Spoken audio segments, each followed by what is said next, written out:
May isang apps akong ginagamit at dito kumikita ako habang nasa bahay lang.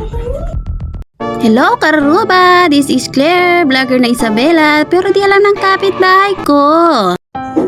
Alam mo ba, Mami, na habang nasa bahay ka lang, pwede ka palang kumita. Oo, hindi mo kailangan lumabas. Hindi mo kailangan iwan ang mga anak mo. Sa panahon ngayon, basta may cellphone at internet, pwede ka nang magkaroon ng extra income.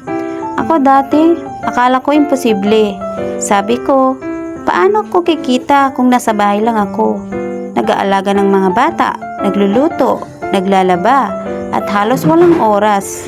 Pero nung natutunan ko to, doon ko na-realize kaya pala. Simple lang ginagawa ko.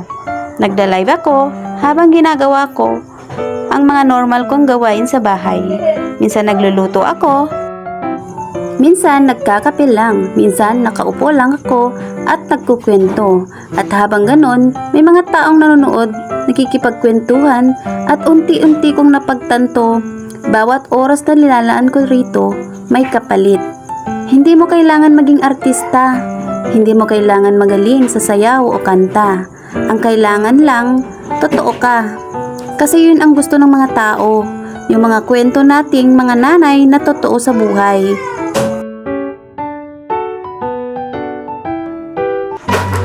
Kaya kung ikaw yung nanay na gusto ring magkaroon ng kita habang nasa bahay lang, ito na siguro yung sign mo. Subukan mo na.